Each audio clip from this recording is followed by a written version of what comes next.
Good morning. This is Rebecca Welzenbach, your Research Impact Librarian from the University of Michigan Libraries, and we are here for day 3 of the Research Impact Challenge. Today we are talking about repositories, scholarly repositories, which are spaces online where you can share your work and ensure that it's preserved and remains accessible and linkable over the long term. Why would you want to use such a space? There are a few reasons, and let's look at some of them. I will share my screen as usual.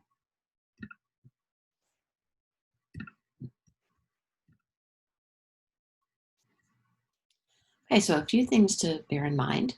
Um, there are lots and lots of repositories out there in the world. Common sort of categories that you might have heard of are disciplinary repositories, so places where folks in your field have sort of agreed to place works, publications that are not available elsewhere or not available elsewhere yet.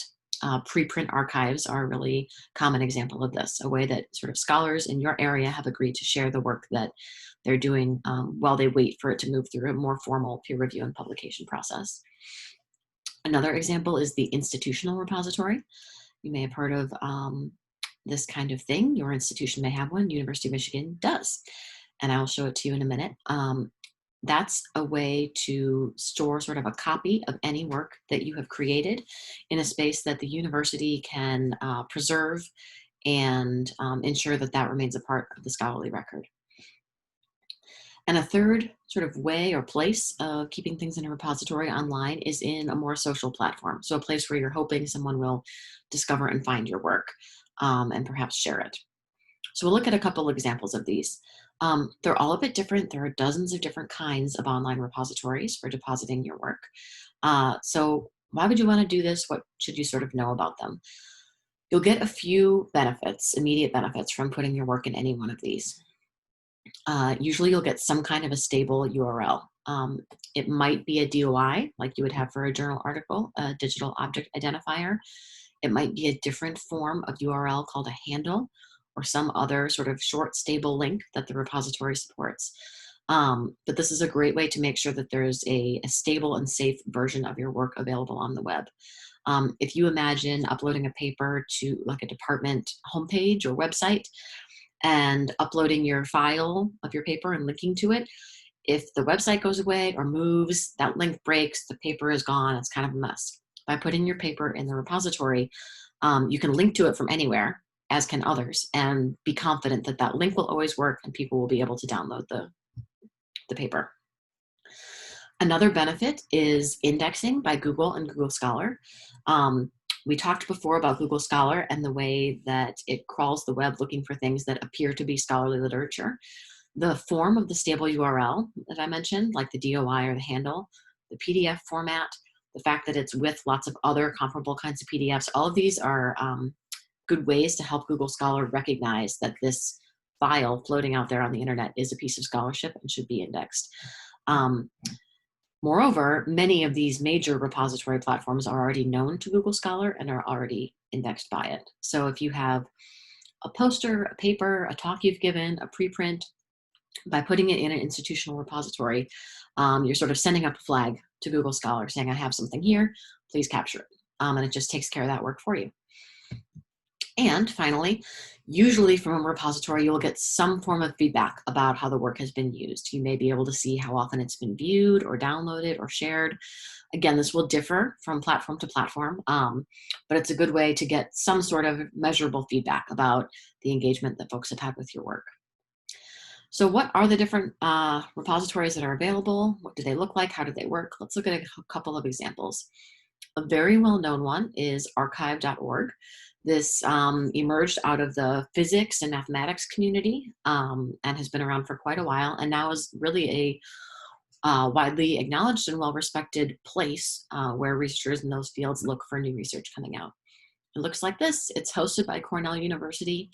Any author who registers and has an account on the site is able to deposit work, and it has close to 2 million articles in it so far. It's important to note that these are not peer-reviewed. They are shared here by scholars. Many things might then later go on to be peer-reviewed and published in a journal, but this is a way to share research early. A different example that takes sort of a different form is the Humanities Commons core repository. Humanities Commons is a platform that we're going to come back to later in this challenge. But for now, it's worth knowing that it is a space managed by academia, not by a commercial entity, for anyone to create an account, to communicate with other scholars. You can participate in groups, and there's also a repository, the core repository, where you can upload works. So if you don't have anywhere else to put things, you can upload your papers, syllabi, instructional materials, anything that you would either want to share with others in your field or display, show off as part of a portfolio of your work. You could put in this repository. Humanities Commons is also a great tool for researchers to build a very basic website representing themselves on the web, and we'll talk about that later in this challenge. And the third example that I'm going to show you today is our own repository. It's called Deep Blue. You may have heard of it. It is hosted here in our university library, and it's available for faculty and staff, and under some circumstances, students, to make deposits and keep their work here. The real benefits here are for the university to have a copy, and where possible, an openly accessible copy of as much research as possible that is coming out of the University of Michigan. It does ensure that your work will be indexed by Google Scholar, and it gives you a stable link that you can point to on your CV or your website or anything else. The institutional repository usually really has the goal of wanting to represent the fullest possible picture of work happening at that institution.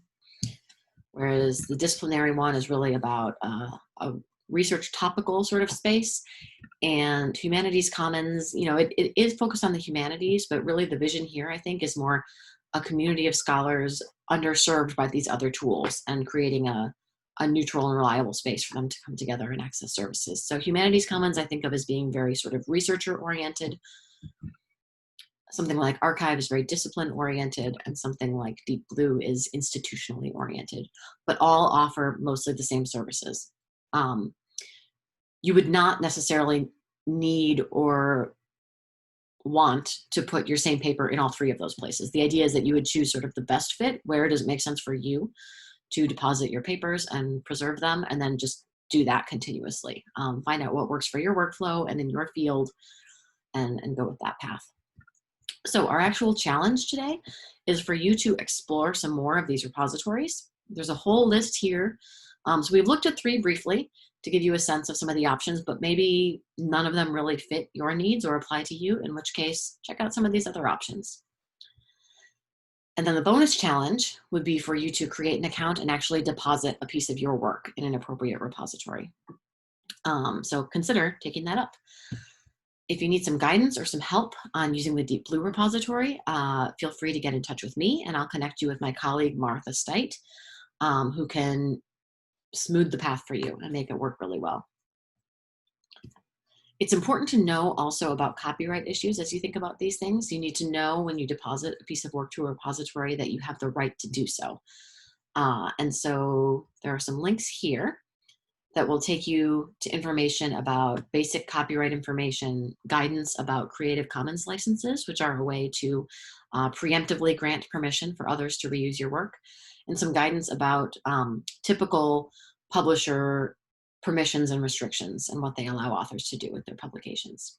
So check that out if you're interested in exploring this further. So that is it for day 3. Thank you for joining me, and we will see you again tomorrow for day 4.